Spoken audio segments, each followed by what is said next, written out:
eggs, I drilled a hole and put in a little scope inside to see inside the egg. You think I did that? No, I didn't do that. Does anyone know how I checked into the eggs? What? Yes. By using heat to make them crack safely? Using heat to make them crack safely. Well, I could use the heat to cook them into hard-boiled eggs. That would be interesting. Oh, no, I can't do that. If you take eggs, who's ever hard-boiled eggs? Okay, you take a pan, you put that water in the pan, you put the eggs in the pan, and then you put them on the stove, right?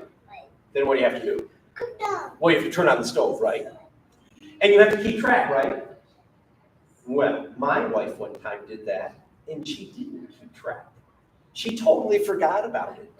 Do you know what happened when all of the water boiled out of the pan? No. It couldn't have hatched because it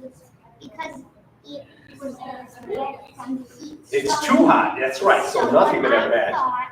So I'm thinking that it might have eventually, actually. It exploded. Yes. There were pieces of eggs on the ceiling. And I wasn't talking about a ceiling that is the height of the ceiling in a typical kitchen. It was more the ceiling height of like this room. That was quite amazing that the eggs exploded like that. I would not suggest doing that, although some people have told me they put eggs into the microwave. Yes, I don't think that's a good idea either. So we have some more scientists coming in, and we're just at 2 o'clock. I usually give a little bit of extra time because people are always late. So let's see, back to books. Have you been reading any books so far this summer? I know it's only been, what, 1 week? I am basically a book reading machine, and also I've had, me and my parents have had something similar with, I believe, ramen. Yeah, I believe it was ramen. I believe we have had the same. Oh, you were cooking them and they exploded? No, Oh. not exactly. We were cooking it in a microwave. It might have been macaroni and cheese. I'm not sure. One of the two, and then when we go to get it, it's literally everyone in the microwave. Oh, yeah, that happens. Well, that happens even when you do regular microwaving. That's why it's very strongly suggested that you put a cover on the things you're microwaving. Who put the cover on the things they're microwaving? In my household, I'm the only one, and I'm the one always cleaning up the mess from other people putting in spaghetti. If you put spaghetti and meatballs in the microwave and you microwave it for 3 minutes, my goodness, you have more spaghetti on the inside of the microwave than you have in your bowl. So you put a cover on it. That's a whole interesting thing of why microwaves work. That's a whole other area of science I won't get into. But And that's why you should always cook spaghetti on a pan on the stove. yeah, pan on the stove is probably the best way. But sometimes when you want to cook something quick, you throw it in the microwave. Although I should write a book on my wife's adventures in the kitchen. Long time ago, we had a convection microwave oven, which meant you could run it like an oven, just heating things up, or you could run it like a microwave, or you could run it in between. A microwave to thaw out something and then finish it off by ovening it, like baking it. So she was baking bread, and she was supposed to bake it, but she ended up microwaving it for 30 minutes. It was an experiment of trying to make diamonds. She got halfway through. It was a pure carbon loaf, but we need to get more pressure and heat to turn it into diamonds.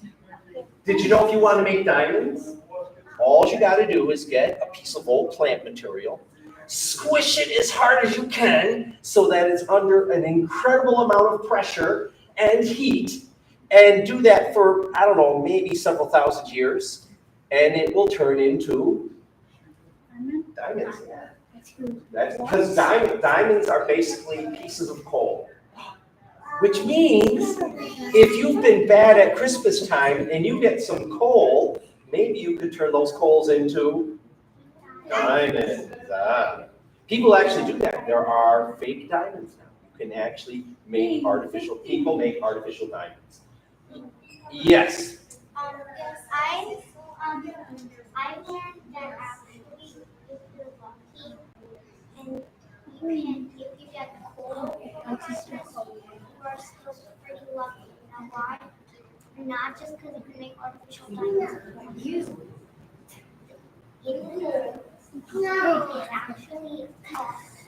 Ooh, you might find some fossils in coal. Matter of fact, you were talking about dinosaurs. The first Archaeopteryx was found in a coal bed in Germany. They found this in the sheets of coal. They were breaking the coal apart, and there was like a perfect specimen of the fossilized Archaeopteryx way back then. Okay, and we went 5 minutes, gave plenty of time. Good afternoon, scientists. Who came by to visit well, it was more than 10, it was about 10 days ago, when I had the hen and the rooster with me. Who came by to visit? Okay, so just a couple of us here. Some of you are here just for today. That's okay. You missed out on the hen and rooster. But the whole idea behind bringing the hen and the rooster is, if you're going to have eggs, all you need is a hen. But if you want to have a baby chick inside the eggs, you need a rooster. When the rooster goes, all of our storybooks and cartoons and movies, they say, oh goodness, look, Mr. Rooster is waking up the farmer, it's morning time. Well, the farmer's probably getting up because it is morning time, but if the farmer really needs to get up in the morning time and wants to make sure that they don't oversleep, they set their alarm clock. Roosters don't always crow in the morning. And matter of fact, a rooster can crow. That's what we call when it goes, we call it crowing. They can crow whenever they want to. I've heard roosters crow morning, noon, and night. The opposite of fairy tales. So, well, yeah, in real life. What is the rooster really saying when he goes, he's saying, Check me out. I'm so good looking. He's showing off to the hens. You see, hens will lay eggs. But if there's going to be a baby chick inside the egg, a hen has to mate with the rooster. When the rooster goes, and the hens go, ooh, you are good looking, they could end up becoming mates, and that would mean a baby chick would be in the egg. Yay! If the rooster goes, and the hens go, ew, I'm not sure if they mate, and there would not be a baby chick inside the egg. Well, that was, hen and rooster were here last week. Mrs. Hen actually laid an egg on her way here. She had been inside the carrying case for quite a while. You know, I put her in the carrying case at 4 o'clock in the morning, and we did the library program at 2 in the afternoon.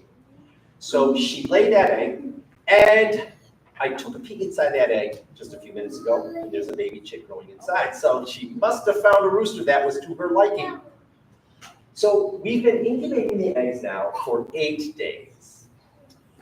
When I finished up last week, I mentioned I was going to come back a second time to see how the baby chicks were doing. And we would take a peek inside the egg. So before we get to that, though, let's talk about what's been happening for the last 8 days. Last week, I mentioned that the baby chick, well, if I cracked an egg open, I could find the spot where the baby chick should be. But at the very start, not even day 1 yet, because we haven't even started yet. If there was a baby chick inside the egg, I would not be able to see it. I could find the spot. Okay, there's a little ball of yellow in the middle of the egg. What's that called? Yolk. The yolk. Do you know what the yolk is for? For the baby food, like giving the chick what it needs. That's the nutrients and energy for the baby chick. Exactly right. The baby chick needs that yolk. That's why when we eat eggs, who gets the food? Us. Yeah, that's why eggs are such a good food for people to eat. All those nutrients are there for the baby chick, but we get to eat it. And you're going, oh no, George, does that mean we're eating a baby chick? Well, if you're getting an egg from Stewart's or Price Chopper or Hannaford or Walmart or Target, there will never be a baby chick in those eggs. Because the farm where those eggs come from have probably, say, 100,000 hens and 0 roosters. Yeah. So the hens never find a rooster to say, googly eyes with, ooh, you are good looking. So there'll never be a baby chicken there. Now, let's say you're driving in the countryside with mom because it's the 4th of July weekend and you're gonna go out and see fireworks and you see this big sign, farm fresh eggs, and you pull into the driveway of the farm, you hop out of the car and you hear, "Rrr." That means there's a good chance there'll be a baby chicken inside that egg. Or the eggs you buy, probably a dozen, because that's how we usually buy eggs. But you'll crack the egg open and you won't see it because at the very start, the baby chick is microscopic. If you want to see the baby chick, you'd have to break the egg open and use a special tool. A microscope. And if you use a microscope, you found the baby chick. Okay, where's the baby chick? You crack the egg open, there's that yellow ball. And on the top of that yellow ball, there'll be a little cloudy area. It looks like a little whitish cloudy area that almost looks like a white cloudy donut. And in the center of that donut is where the baby chick would be. And if you look at that in a microscope, it wouldn't look like a baby chick. Well, I have this right here. So a scientist one time took an egg, actually took a whole bunch of eggs, like 25 eggs, put them in an incubator. Warm them up to the right temperature. The baby chicks began to grow inside the eggs. Each day, that scientist took an egg and cracked it open carefully and took a picture of it. Of course, could the baby chick keep on growing if the egg's been cracked open? No, it can't. So the scientist was sacrificing the baby chick, but taking a picture to teach people, like me, what's going on inside the egg. So now I can teach people like you what's going inside the eggs by using that scientist picture. And right over in here is what it would have looked like on that first day. Can you see that little cloudy spot right there? Oh, I'll come back and show it again. Can you see that little cloudy spot? It's right about over here. Not this one here. That's just a reflection of light from the photo. When the scientist, yeah, sort of right in the middle. Okay. So that's what the first day would be like. So now let's say I put that in a microscope. I can magnify it like 500 times, and when I look at it, it doesn't look like a baby chick. No head, no feet, no beak, no muscles, no blood, no bones. You're going, Mr. George, what is it? Well, it's a group of cells, scientists call them stem cells. And here's what's going to happen. As the egg warms up, the stem cells multiply. That's what cells do. Do you know we have skin cells growing all the time? You know what's happening right now? Some of your skin cells are dying. No worries, because guess what? New skin cells are growing by dividing in half. So you got one cell, and it divides. How many cells do you have now? 2. If this one divides and this one divides, how many do you get? 4. So this one, there's 4, 2 there, 2 there, 4. And what happens to those 4 cells? 8. And then those 8 cells? 16. And those 16 cells? 32. Those 32 cells? 64. And then those divide? 128. Then those divide? 500 or 250, 266, right? 266? Oh, I've got my math wrong. But the amazing thing is, not only are they dividing, but some of them are turning into blood cells. Some of them are turning into bone cells. Where do you think the bone cells will go? In your heart? I don't think we have bone cells in our heart. Where will they go? They will go since they will be going to where the bones are, like a leg bone or a rib bone. Oh, feel your rib bones. Get your rib bones? Yeah. Those started off as stem cells someplace. How about your elbow bone? That's not really an elbow bone. That's called the ulna right there. That's your ulna right there. Oh, in here, your skull bones, right? Your jawbone. Oh, guess what else? They'll turn into skin cells. Guess where the skin cells are?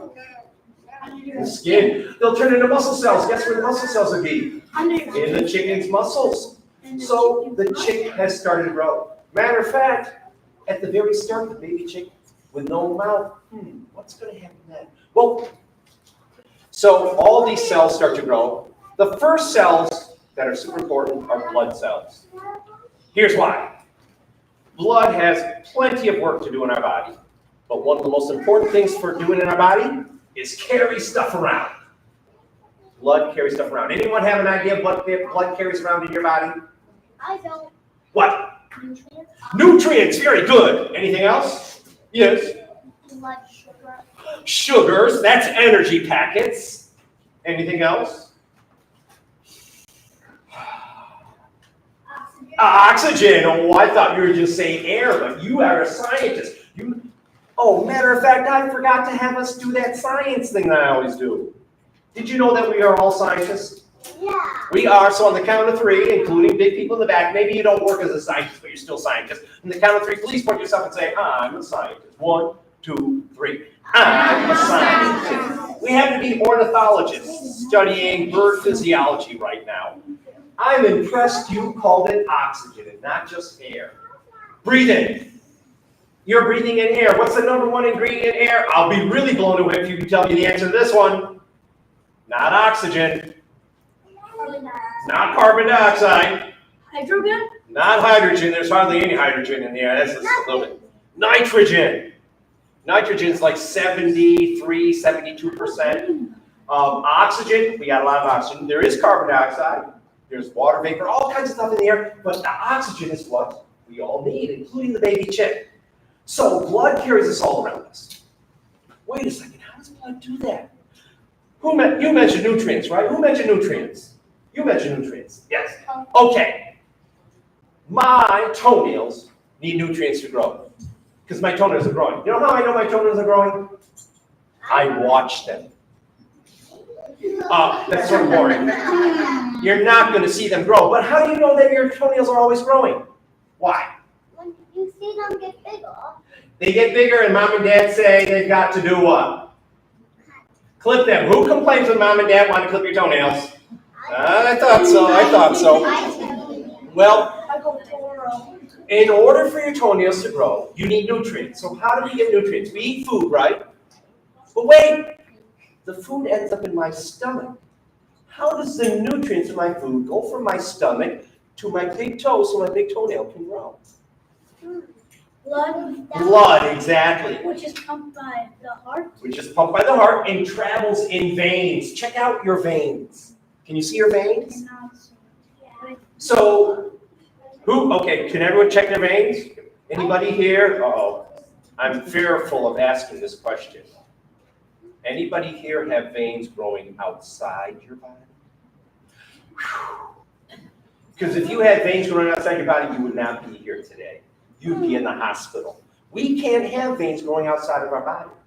A baby chick right now on day number 8 is like you and me, with veins inside its body, but also veins outside its body. Right from where you might consider the baby chick's belly button, veins will grow out and touch the yolk. They work like a sponge or a straw, and they suck up nutrients and energy packets from the yolk. All that stuff goes into the blood goes back into the chick's body, the chick uses it to grow.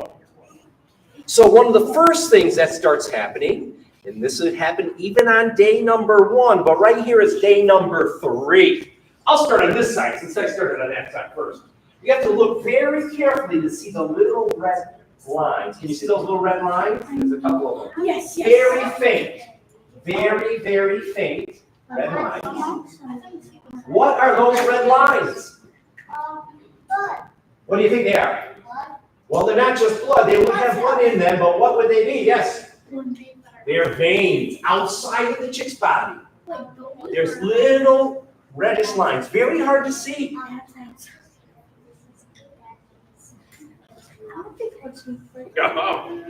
Well, this was day 3. What do you think is going to happen by day 4? 1 day later. Are you ready? 1 day later. Look at how much the veins have grown in 1 day. The baby chick is growing rapidly. It takes 21 days to be big enough to hatch, so it can't take its time. Those veins are outside the baby chick's body, and we start to see a little darkish spot right about there. Well, this is what yesterday would have been like inside the eggs. Baby chick would be about the size of a lima bean, and it would have a very dark spot that would be the eye spot. Now, of course, this is a photo taken when the scientists cracked the eggshell open. If it was a video, we'd actually see the baby chick moving around and wiggling still a little bit. But it wouldn't be able to stay alive for a long period of time because it would start to get cold. And of course, if you try to keep it warm, what might happen is bacteria and bad things could get into the blood and make the baby chick sick. How come I don't get sick? Because my skin keeps bacteria out. There's a song that a friend of mine wrote, it goes like this, but it's about seeds. That goes about tree bark, which is skin, keeps tree juices, keeps diseases out, and people juices in. That's what your skin does. What does it do? Keeps diseases out and people juices in. So my skin protects. What's protecting the baby chick right now? The shell, exactly. So that's why we can't crack the shell open. But if I crack the shell open, I would see the veins, I'd see the eye spot move around. If I don't crack the eggshell open, I'll also see an airspace. You can't see an airspace in here, you know why? Because when you pop the airspace, can you see it anymore? Where does all the air go? Out into the air. The airspace is there because each day the baby chick is sucking out food from the yolk. So the yolk is getting smaller, smaller, smaller, and smaller. 4 clues that tell me a baby chick growing. Veins, eye spot, airspace, and eye spot moving around. But how am I going to see that? Someone told me with a light. Yes? We call it candling. Why do we call it candling? Yes? Because we used to use it, but we used to use candles. Exactly. You see, when Ben Franklin wanted to go down to his chicken coop to see how his chickens were doing in his chicken coop, late at night, he couldn't flip a switch. He didn't use a flashlight. He would take a candle and some kind of lamp to go down and see it. When we use light to see if there's a baby chick growing inside the egg, way back then they would use a candle. Today, when I go down to my chicken coop, do I use a candle to go down to my chicken coop? No, so I use a flashlight. So I've decided that I should start to call it flashlighting instead of candling. How in the world will a flashlight work? Well, I have a little experiment to demonstrate to you how a flashlight works. Yes. Oh, this is a great flashlight. When I used to do this a long time ago, I would use a flashlight like this one in here. Let's see, does it still work? Yep, it still works. But this was a pain. It would never stand up. It was falling all over and things like that. So when I found this at a store, I was like, whoa, this is going to work fantastic. So here's my experiment. Oh, hands down for now, because I got an experiment. We got to go along. You guys get me yammering about all kinds of things. I can keep you here for hours. You see, I'm going to do a little experiment with you. Why am I doing this experiment? Oh, nothing, don't worry about what's up there. Because, number one, I want to show you how scientists do experiments. Number two, I want to show you why we do experiments. And number three, I'm going to demonstrate how a flashlight is going to work. So here's the experiment. What do you do to the experiment? You get a question, you try to answer the question. How do you answer the question? By using your 5 senses to collect information, think about it, and come up with the answer. Are you ready to try? How many fingers am I showing with my right hand? 5. You're going, George, what kind of experiment is that? Well, it's a question. Did you use some of your 5 senses? Yeah. Did you use to think about it? No. Did you come up with it? You did it? Use your 5 senses and think about it? Well, you were pretty lucky to get the right answer then. That's an experiment. I'll change it a little bit. How many fingers am I showing with my right hand? 2. Did anybody guess? No, nobody guessed. Matter of fact, you guys were so good, no one went 2. No one went 5. Right away, you said 4. 4, like that. So, how is this going to be demonstrated? Well, sometimes when a scientist does an experiment, they add something or change something to see if it affects the experiment. I'm adding a piece of white paper. Why? Because this is just like an eggshell. It's opaque. What does that mean? I don't know. Oh, what? You can't see through it. Whoa, you've got your vocabulary down really good. How about that window? Is that window opaque? No. The opposite opaque is transparent. Whoa! Someday I've got to figure out, if I could figure this out, I bet you I could become really famous. No. If I could figure out how to have a transparent egg, wouldn't that be amazing? Mm-hmm. You could actually see what's going on inside the egg because you'd be able to see through it. But this is just like an eggshell. Are you ready? Same experiment, but now we've got this involved. Ready? How many fingers am I showing in my right hand? 5. Whoa! Oh! I heard the answer. Someplace over there, you can't see it. 5. No? That's a guess. 1. If you want to guess, because you have no idea. 0. It happened to be 2. Oh, you thought it was 2? No, it's 4. No, it's not 4. It's, oh, you said 0? No. It's 4. Oh, wait, no, it's 1. You can't see if I'm changing. Oh, but that was just a lucky guess. You actually have, if you're playing odds, and I can't believe how many odds things are on TV now for advertisements. No. But you have 1 chance out of 6 of getting it right. No. There's one possibility, another possibility, another possibility, another possibility, another possibility, and the final possibility. 6 chances. That's better odds than when I do scratch off on $2 tickets. But scientists, we don't want to guess if there's a baby chicken inside the egg. We want to know. So we could use a flashlight, right? Just like Ben Franklin did. Are you ready? Here goes. Turn on the flashlight here. How many fingers am I showing with my right hand? 5. You can't see. If you guess 5, you're wrong because it's 2. Oh, it was 5 until I heard you say 5. Then I changed it to 2 because I didn't want you to be right. Wait a second. You told me to use a flashlight that would work. Maybe I'm using the flashlight the wrong way. Yes? Yeah, and Oh, what I is that better? Yeah. See, that's the cool thing about this flashlight. Now I can realize. Okay, tell me when to stop. Stop. Are you sure? Yeah. I don't want any excuses now if you can't get the answer. How many fingers am I showing with my right hand? I'm not using the flashlight correctly. When I flashlight the eggs, I'm not going to shine the flashlight at the eggs. I'm going to shine the flashlight through the eggs. How many fingers am I showing? 2!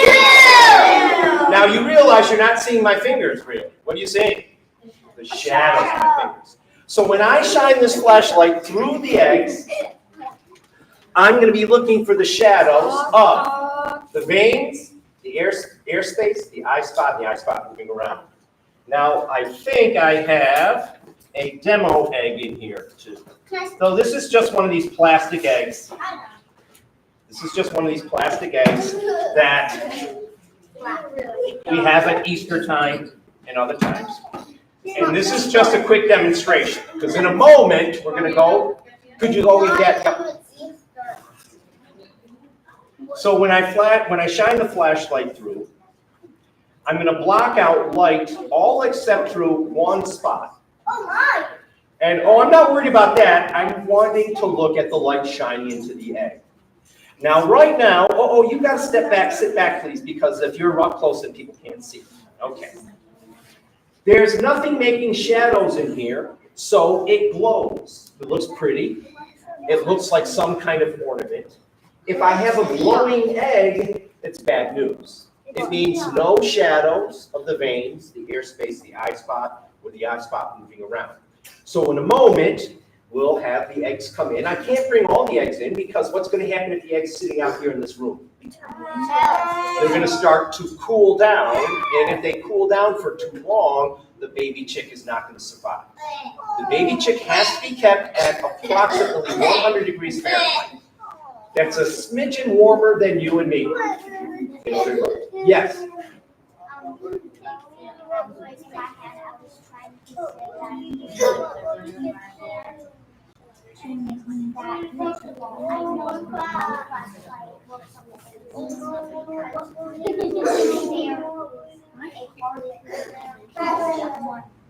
Right, although there are some eggs that the light, for whatever reason, and don't have a good answer, the eggs, and it deals not so much with the calcium, it deals more with the pigments that color the egg. It's so thick that light won't even go in.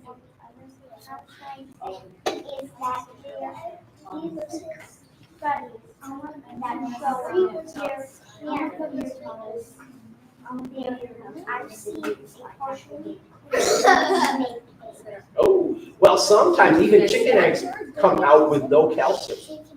And then they're just a balloon. Because there is one layer of membrane just underneath the eggshell. And if you do hard-boiled eggs and it slips off of that membrane, that's that one membrane that is basically the balloon that the eggshell forms around. The eggshell is the last thing to form before the egg comes out of the head, or the bird. Okay, so. Okay, here you are. And. Yep, and then we'll need to shut off now scientists, here's my plan. These eggs I've taken a look at. I'm going to be looking for the best egg for all of us to take a peek at. And then I'm going to ask for groups to come up, maybe as family groups, maybe four to six people at a time to surround me here, blocking out light that might be coming in from the windows. And so we have the best look at it. So this is mother hen right here. Mother hen's. Oh, we can close those down just a little bit. Okay, when we close those down, even though a little bit of light's coming in, already I can see where there are some veins. And as I rotate this, let's see if you can see it from where you are. I can't see. Please stay back, because if you get up close, people won't be able to see. I'm going to rotate this egg slowly, and as I rotate it, you can see a line of darkness rising up to the top. And matter of fact, over here, can you see there's little lines? Those are veins. This darkness is a whole net of veins that are hanging from the baby chick's belly like an umbrella on top of the yolk. And right there's the baby chick. You can actually see it wiggling around. It's a dark spot. I'm going to give everyone a chance in small groups to see it up close. But that's a baby chick. Can you see when I'm wiggling like that? Can you see it moving around? I need to do that very carefully. If I did a very violent shaking, I will actually rupture the veins and harm the baby chick. So I'm going to finish rotating this one around. And this is the egg from Mrs. Hen, so I think we'll just go ahead and use this egg. And I'm going to, we can see she's doing a lot of good things. And I'm worried about these ones getting cold. So can we bring these and put these ones back in the incubator? We don't need to look at all of them because this is going to show up fine. Thank you. If you could bring that back to the librarians at the desk there, they'll put it back in the incubator. Yeah. So now I'm going to use my little toothpick from my MacGyver knife here. Oh, you guys, who knows about MacGyver? Anyone here old enough to know about MacGyver? A few people, yeah. Yeah, that's where I learned about Swiss Army knives from watching MacGyver.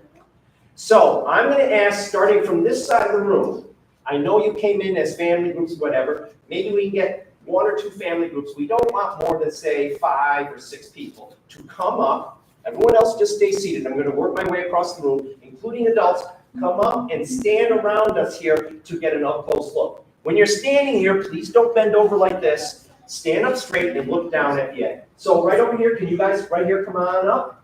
And yep, come on up over here, quickly in here. So, and so you come on up, get it close. You can come on this side here. Oops, can you slide over towards me a little bit? Right over here towards me. Yeah. So that's the baby chick. See it moving around? These are little veins right in here. And where's the ear space? This one doesn't, oh, there, not a very big airspace, but it's right there.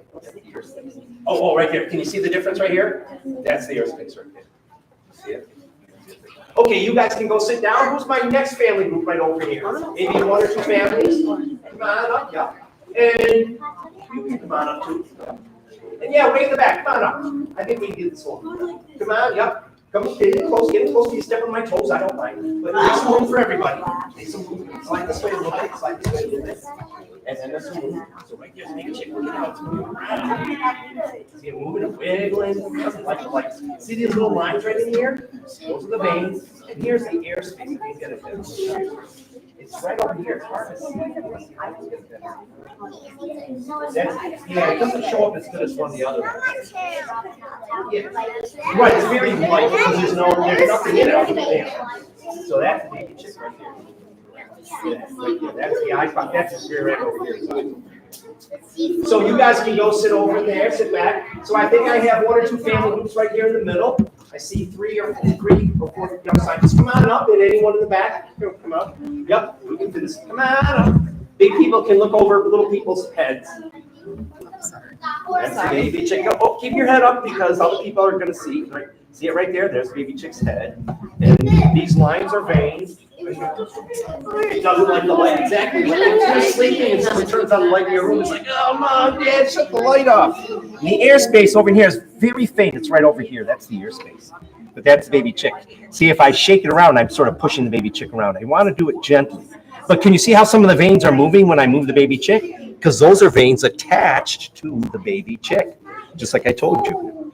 Good job. Go ahead and sit down. Well, yeah, I'm not. Well, I've got the light on. I'm sure it doesn't light that good direction. So I think I have another 1 family group here and then a second family. So I have 2 more last groups. Come on up. And come on, stand up straight because we got some big people who want to look over your shoulders. And you can see the baby chick right there moving around. Look at that. It just did like a flip-flop.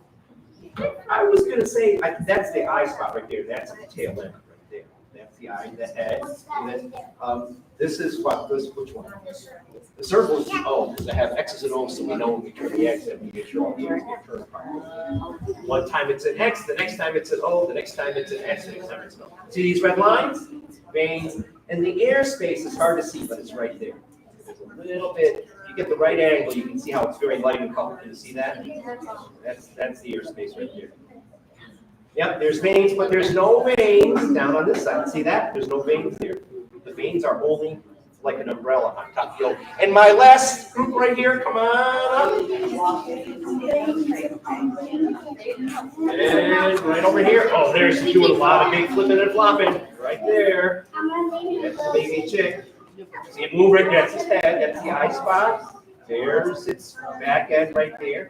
These are veins attached to it. If I shake it a little bit like this, you can see some of those veins moving because they're attached to the baby chick. So I can be gentle in that way.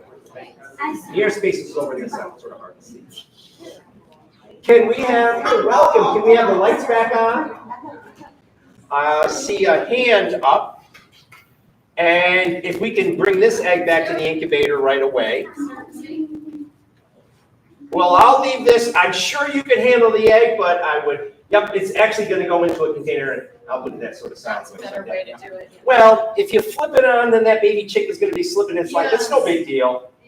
But that's one reason why I do believe, why aren't eggs perfectly round? Well, first off, one thing, why are eggs more pointed in one end and round in the other? Mostly from the fact that some of the first bird eggs to ever exist were the most primitive birds. They probably didn't even make much of a nest at all. They may have laid the egg on a flat surface. And if you have a perfectly round egg on a flat surface, what could be a potential problem? Rolling, of course. The birds that have the most angular eggs, they're almost shaped like a triangle, are birds that nest on rocky cliffs. So that if the egg starts to roll, it rolls in a circle. And it won't roll off that rocky cliff. So for example, a peregrine falcon's egg is much more angular than a chicken's egg. Because peregrine falcons, by their normal nature, nest on rocky cliff edges. So, but then in the process of being sort of angular, there's a horizontalness to them.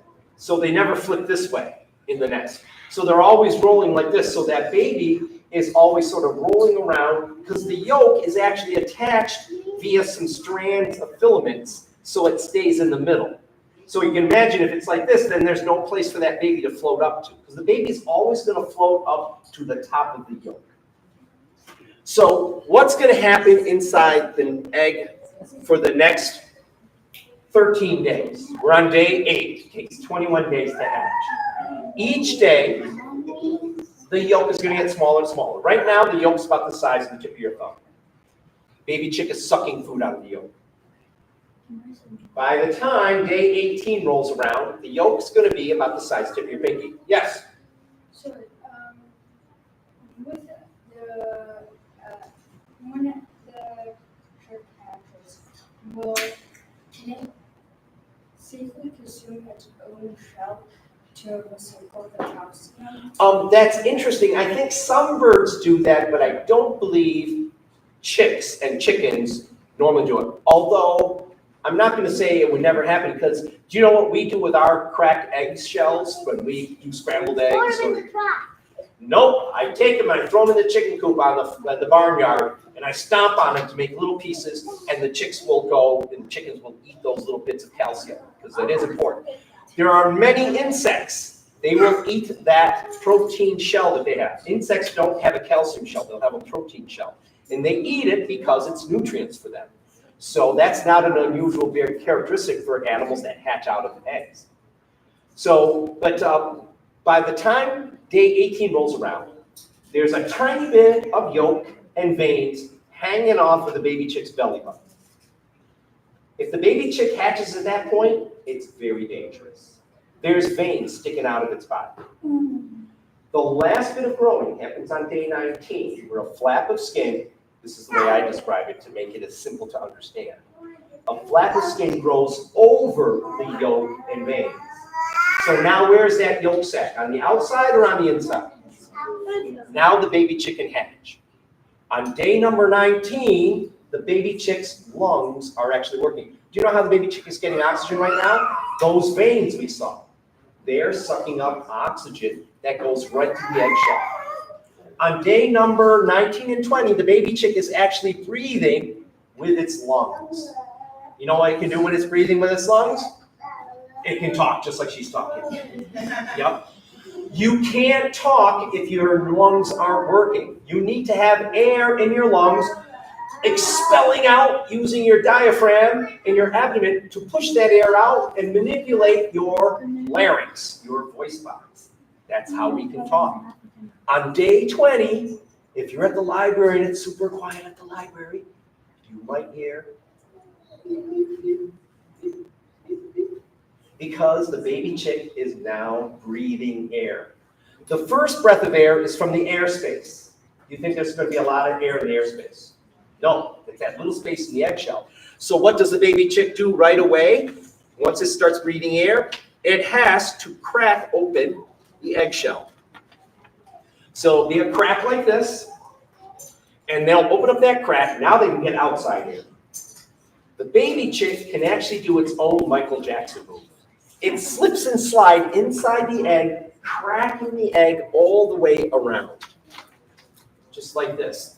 Starts to crack around. That's why on the last day, before we don't do anything more in the incubator, on day number 18 or 19, we make sure there's plenty of water at the bottom of the incubator. We actually put in a couple soaking wet sponge pieces. The water evaporates and goes into the air. We call that humidity, and that makes it slippery and slide in here. If the chick can't slide around, it's stuck. It cannot break out of the eggshell. Some people ask me, they go, George, can't mother hen help? Well, look at this baby chick here. Look at this egg. Where's the baby chick's head? Mother doesn't know. She goes whack right over here. Maybe she whacks the baby chick right on the back. Oh, that would hurt. Or maybe goes whack right over here, gets the baby chick right in the eye. Or even worse, remember that little place where the blood vessels and veins just grew over? What happens if mother pecks right there? Probably punctures all those veins of baby chicks. Mother hen doesn't even help. When baby chicks, I've seen it actually happen. Won't happen here unless librarians want to pretend to be mother hens. When a mother hen is sitting on her eggs and she starts hearing that, like that, she'll go like this. She just gives a little low. It's sort of like, to me, it's like she doesn't want to scare the baby chicks, but she's saying, come on, you can get out, you can get out. The baby chicks spin around. They keep on cracking. They crack some more.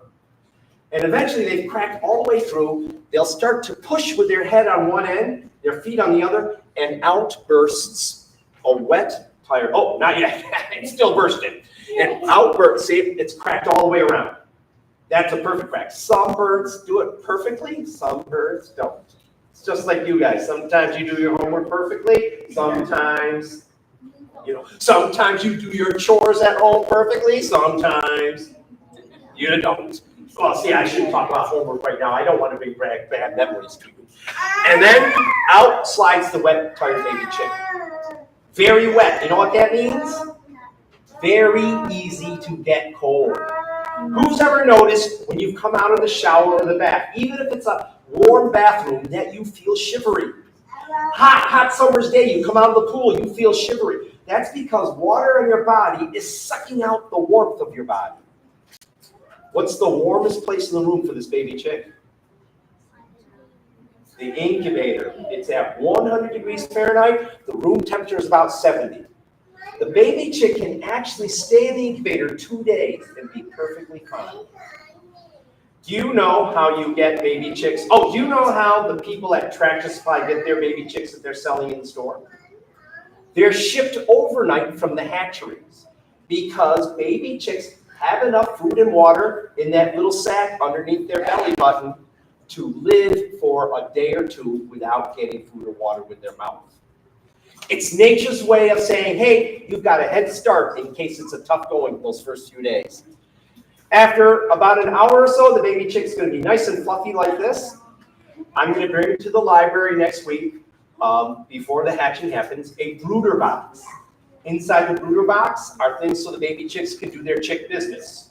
Get food, get water, be safe from danger and cold. There'll be a food dish, a water dish. There'll be a lamp to keep them warm, and a protected box for safety, and wood shavings on the bottom, because one other important chick business, going to the bathroom. And that's going to help clean up the going to the bathroom part of the chick business. If you're wondering, George, are the chicks going to be these yellowish classic chick picture? If you go and get a book of chicks, goodness gracious, where in the world could you go and get a book of chicks? Oh, the library. I'll bet you there's got to be at least 10 different books about chicks that have chick pictures. I'm going to place a bet out there. Ooh, probably better odds than 1 out of 6, that the majority of books will have yellow chicks. They're like the chicks that always get their pictures taken. But you'll get to find if we have chicks hatching, because am I counting my chicks yet? Nope, I'm going to wait until they hatch 13 days from now. I'm going to project that there'll be a bunch of different colors. Black chicks, maybe with a white top on their head. We've been getting some silver-colored chicks from some of the farms I get my eggs from. My favorite chicks are a chestnut brown with 2 dark brown strips down their back, streaks down their back. I call them chipmunk chicks. Those are my guesses for chicks. There might be a yellow chick or a white chick that's in the mix. The chicks will be here for a week. So be sure to come to the library after they hatch, if they hatch. It's being live streamed, I guess, so you can look on live stream to see them hatching. Come in and enjoy the chicks. Because we've hatched them here at the library. It's part of our ornithology experiment, the physiology of birds hatching from baby. Wild birds are doing that right now. Some of them right in the middle of hatching. Some have already hatched. Who's seen baby goslings running around town? Or baby ducklings? If you've gone to any of the nature center places around here, you've probably seen goslings and ducklings swimming around. I did a bird walk on Saturday in Amsterdam on the Mohawk River, and there was a flotilla of about 20 baby common merganser ducks swimming around. They were pretty cute. I don't know where mom was because there was not a single mom in sight. Any last questions before I say so long?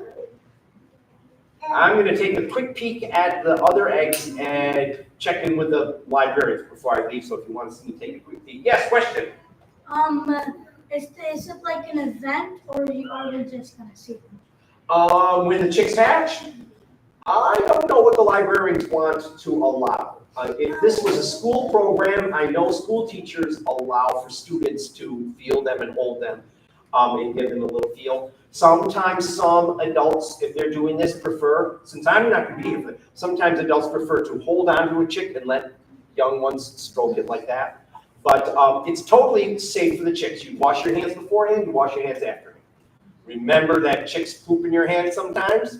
Just make sure you wash your hands very carefully after that. Also remember that chicks do have little claws and a beak. They like to peck at things. The claws might feel like a little scratchy. Doesn't bother me, but if you don't like the way it feels, of course you don't have to hold on to them. Just treat the chick with respect and care because you're so much more powerful and bigger than a chick. And there's a reason why, if you go to Tractor Supply, it's against the law to sell chicks one at a time or two at a time. By law, they're required to sell 6 chicks because chicks are a kind of bird that lives with other chicks. They're not solo. And if you get a chick all by itself, it really doesn't survive as well as with a chick in a small flock. So there's special rules so that we don't mishandle or mistreat the chicks.